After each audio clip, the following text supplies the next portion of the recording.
Hi, it's your pal Steamed Hams. Join me every week on the Unforgettable Luncheon as we discuss topics in the nerd world like gaming, comics, cartoons, and whatever else may cross my mind. You can find me on the socials as SteamedHams81 on Twitch, Twitter, and Instagram, and YouTube. You can also find me as the Unforgettable Luncheon on Facebook. And check out Steamed Hams Merchtorium, the link to which will be in the description of this podcast. The Unforgettable Luncheon, nerd comedy at its okayest. Did any single more awesome thing come out of the 90s than Mortal Kombat? Probably. But if you ask me, the answer's no. What other game can you kick the ever-loving bloody crap out of your opponent, find some completely terrifying way to finish him off, and get parents and politicians to clutch the hell out of their pearls all at the same time? I mean, besides Mortal Kombat 2, 3, 4, Deadly Alliance, Deception, Armageddon, 9, 10, and 11? Why? The answer is Mortal Kombat, of course. Today, we're going to discuss part 1 of the history of Mortal Kombat so far on the Unforgettable Luncheon.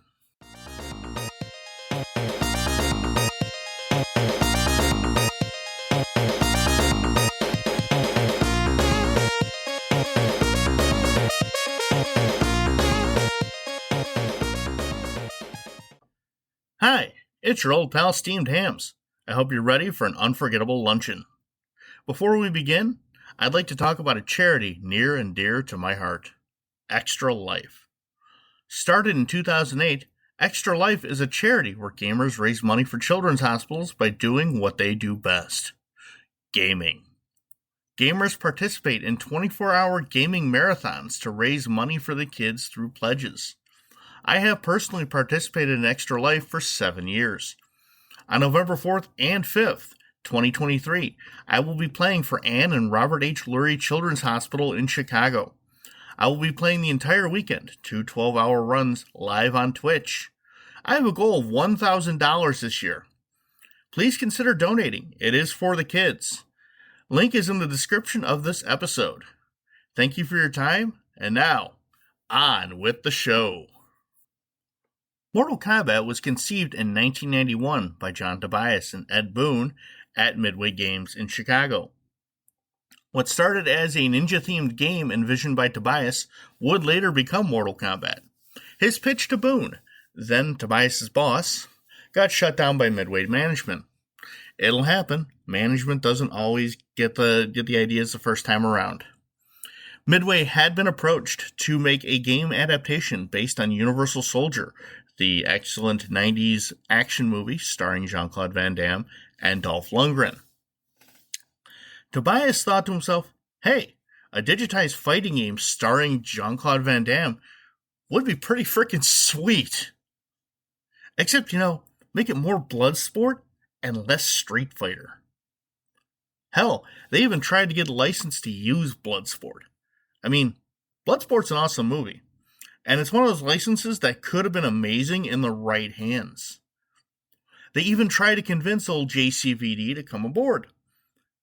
He said no, mostly because he was committed to filming a competing game that never came out.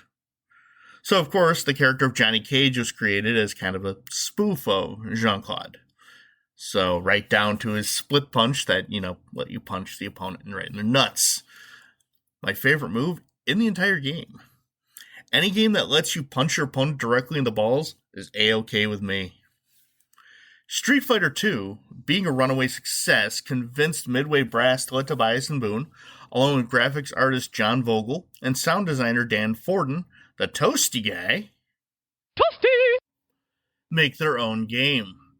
They chose the genre of fighting to be able to use as large of digitized sprites as they wanted, and they deliberately made it as different as possible from Street Fighter 2. Most of the inspiration for the game actually came from 1984's Karate Champ. I own the NES version of that game.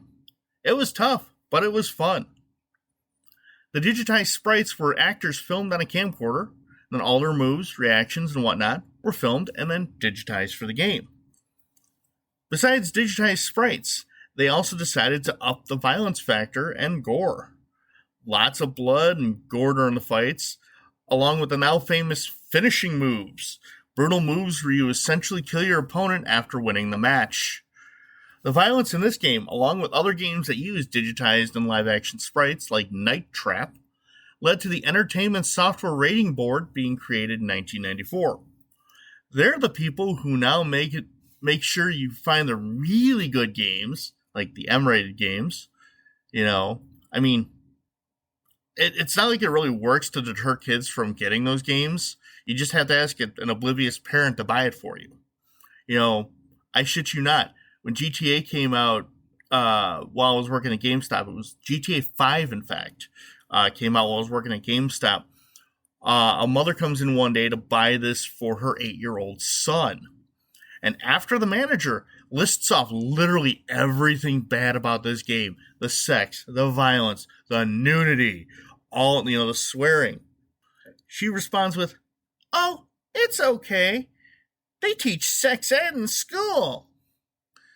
2 days later, this woman comes storming into the store, demanding to know why we sold her child such an inappropriate game that she bought. She starts listing up all the stuff wrong with the game that she saw her son playing, which is verbatim everything the manager told her. And she was saying this to the manager that sold her the game. And his response, "I told you all of this when you bought the game. You said it was okay. It's your responsibility, not ours."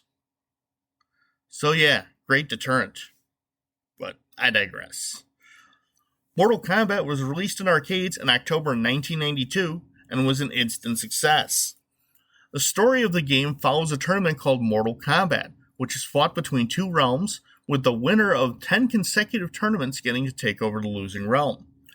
Outworld has already won 9 tournaments against Earthrealm.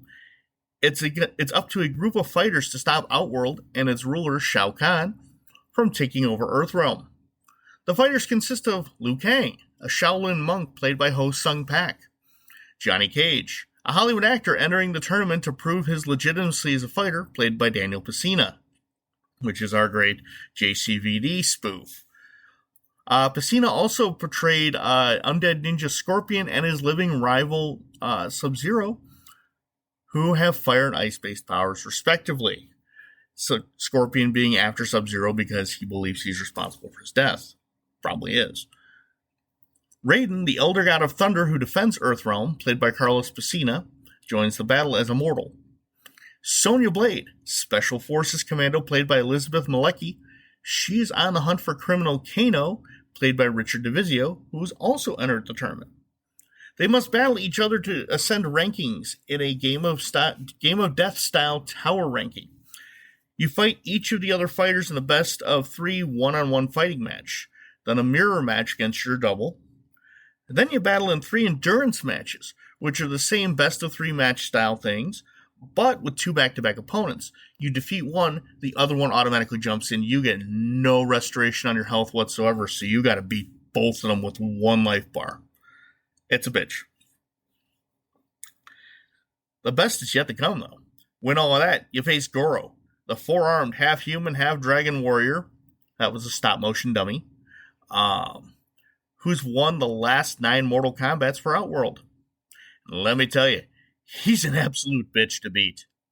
I didn't beat him for the first time until earlier this year, and that's how tough he is. 2023 it took for me to beat him. When you defeat Goro, you still have to defeat the final boss, his master, Shang Tsung, sinister sorcerer of Outworld. He's portrayed in a lot of makeup by Ho Sung Pak. Old Shang can shapeshift into any other fighter during the match, which you kind of keep on your toes, you never know. 1 second you're fighting Johnny Cage, the next you're fighting Shang Tsung, then you're fighting Kano. Oops. Canonically, Liu Kang is the winner of the tournament, for storytelling and continuity. But, you can beat the game with anybody and get their non-canonical ending. And so, Mortal Kombat 2 hit arcades in November 1993, just 2 months after Mortal Monday on September 13th, when the home versions of Mortal Kombat hit the stores. Now, the fun thing about that was the Super Nintendo version replaced all the blood with quote-unquote sweat as they were hit, and a lot of the gorier fatalities were left out. But there were still a few left in. The Genesis version, on the other hand, had a secret blood code where you could actually get the blood replaced in there. So, of course, parents were in an uproar because why the hell not? But yes, they released this 2 months after the home version of the original came out because you got to keep that hype train going. Mortal Kombat 2 centers around Outworld ruler Shao Kahn being a sore loser and demanding a mulligan for the last tournament, this time to be fought in Outworld. Shang Tsung has his youth restored so that he may now fight in the tournament, and he's now being portrayed by Philip Ahn, MD. Yes, Shang Tsung's actor was and is a practicing physician. How cool is that? I mean, he could beat the crap out of him, and then he can treat him.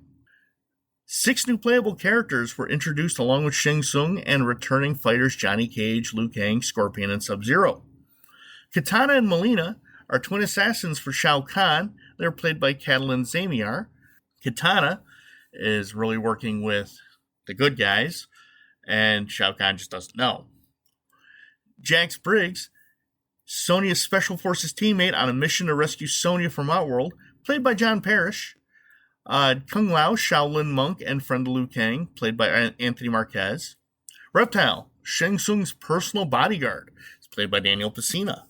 Baraka, a mutant warlord of Outworld's nomad race, played by Richard DeVizio.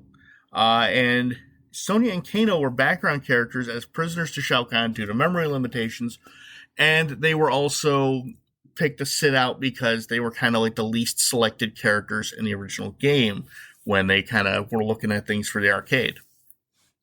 Now, it's the same structure as before in terms of advancing, the one-on-one fighting style, the endurance matches, mirror matches. We're not going to go into that, What was added were a couple of new finishing types called babalities and friendships, neither of which involved death. This was probably to appease the whiny assholes who were, oh my god, this game is too violent.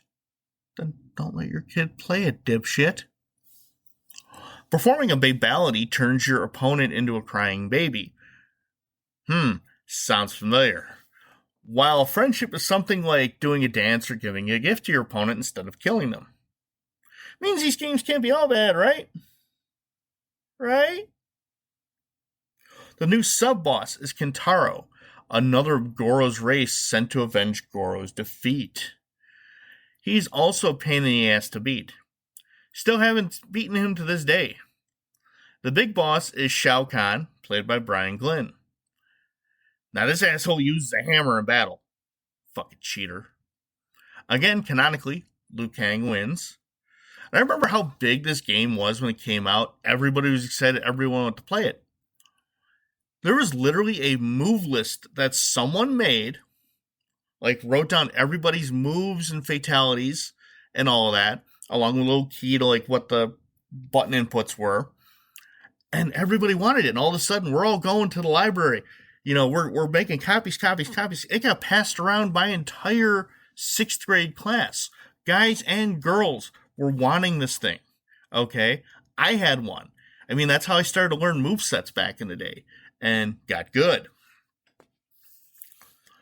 Now, Mortal Kombat 3 was released in 1995. One big change the game had was the introduction of a run button, since a lot of people were saying that the defending player got an advantage. So now you could just run right to him and just start beating the shit out of him.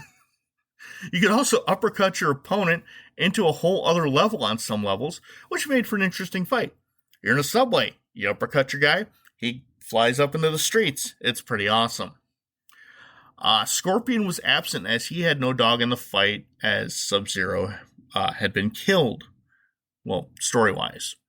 Shao Kahn, being the asshole he is, decides his best way to get into Earthrealm is to resurrect his queen, Sindel, who died young. She's played by Leah Montalongo. Resurrected her in Earthrealm so that he could cross realms and retrieve her, thereby combining Earthrealm and Outworld partially, making it a lot easier for him to take over. Liu Kang leads a rebellion and new fighters join the mix.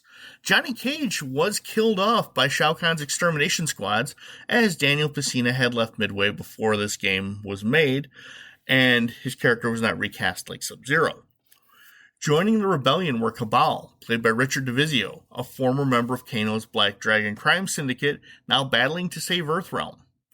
Sal DeVito portrayed Cyrax, Sector, and Smoke, cybernetic ninja assassins for Sub-Zero's former ninja clan, the Lin Kuei, along with Nightwolf, a Native American shaman.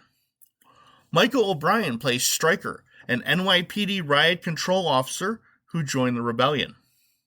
Now, fun fact, Jax's original name was going to be Stryker before they settled on Jax, which meant they got to save it for another character, which I think is pretty cool.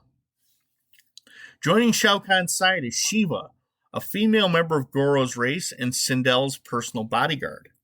Shiva was a stop-motion model, so no actor was involved.